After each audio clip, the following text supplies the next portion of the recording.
नमस्कार दोस्तों, मैं हूं नवीन पाटीदार और आप देख रहे हैं वॉइस एमपी। मध्य प्रदेश के साथ नीमच में भी गाइडलाइन बढ़ने वाली है। अगर बात किया है तो वॉइस एमपी की टीम ग्राउंड जीरो पर जा रही है, अधिवक्ताओं से बात कर रही है, जन नेताओं से बात कर रही है और जनता से बात कर रही है क्या गाइडलाइन बढ़नी चाहिए या कम होनी चाहिए। ऐसे में बात किया है तो शांतिलाल जी अधिवक्ता हमारे साथ मौजूद है, उनसे बात करेंगे तो किस तरीके से गाइडलाइन को सोचते हैं, क्योंकि प्रतिवर्ष गाइडलाइन बढ़ती है लेकिन कम नहीं होती है।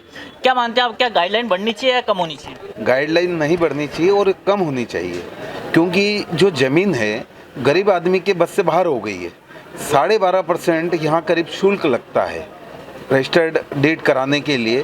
पूरे सभी जितने भी भारत में राज्य है उसमें सबसे ज़्यादा टैक्स रजिस्ट्री के ऊपर एमपी में ही लगाया जाता है और वो इतना बढ़ गया है कि एक आम आदमी के क्रय से बाहर हो गया है।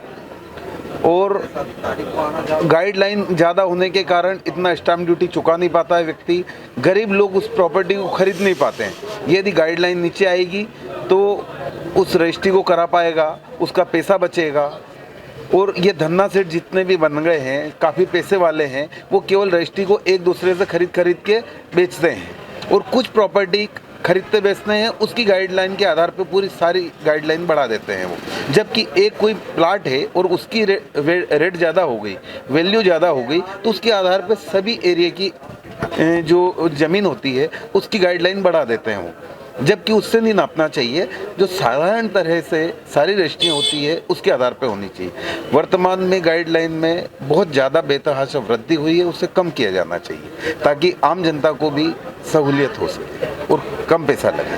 गाइडलाइन को लेकर समिति आप जो है अपनी तैयारियां कर रही है। अगर मानते हैं आपके स्थानीय नेताओं को गाइडलाइन बनाने पर जो है संज्ञान लेना चाहिए, हस्तक्षेप करना चाहिए और गाइडलाइन बढ़ने से रोकना चाहिए, आप स्थानीय नेताओं को किस तरह सोचते हैं? क्या वे हस्तक्षेप नहीं करते? स्थानीय नेताओं को फुर्सत ही नहीं है जनता के लिए, और नीमच की जनता या नीमच जिले की जनता के लिए स्थानीय जो प्रतिनिधि हैं किसी प्रकार की कोई कार्रवाई करते नहीं है, न कभी गाइडलाइन में सहयोग करते हैं कि कम करवाई जाए। और नीमच की जो सुविधाएं हैं अधिकतर चली गई है दूसरे जिलों में, चाहे चित्तौड़ में लोको शेड समझें आप, या मंदसौर में आपके जो बड़े बड़े ऑफिस हैं वो चले गए हैं और सारी चिकित्सा सुविधाएं, दूसरी जो सुविधाएं हैं वो सब दूसरी जगह चली गई है। जनप्रतिनिधि सोए रहते हैं, कोई सहयोग नहीं करते हैं।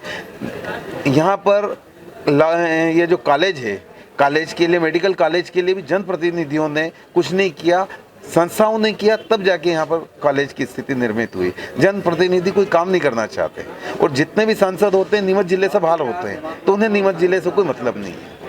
कोविड काल में जिस तरह की स्थितियाँ हमने देखी, 2 साल कोविड काल के निकले, व्यवसाय व्यापार ठप हो चुके थे, तो आप ये नहीं मानते कि कोविड काल में कमर आम आदमी गरीब की टूट चुकी है, ऊपर से अतिरिक्त भार जो है गाइडलाइन को लेकर उनके ऊपर पड़ता है, तो उनका आशियाना खरीद नहीं पाते हैं, ये मानते हैं आप? मानता हूँ बिल्कुल, क्योंकि गाइडलाइन यदि बढ़ेगी तो एक आम आदमी जो रजिस्ट्री कराता है उस पर लाखों रुपए का फर्क पड़ जाता है।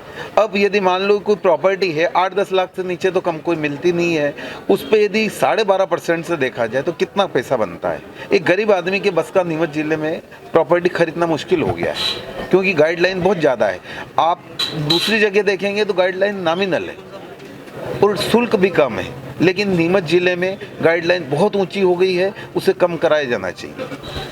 ये थे अधिवक्ता शांतिलाल जी, जिनसे हमने बात की है और किस तरह के गाइडलाइन को लेकर वे सोचते हैं। साथ ही अगर बात किया है तो हमारे जो तमाम सवाल थे उन सवाल के बारीकी से जवाब जो उन्होंने दिए। मेरे सहयोगी अंकित के साथ नवीन पाटीदार की रिपोर्ट।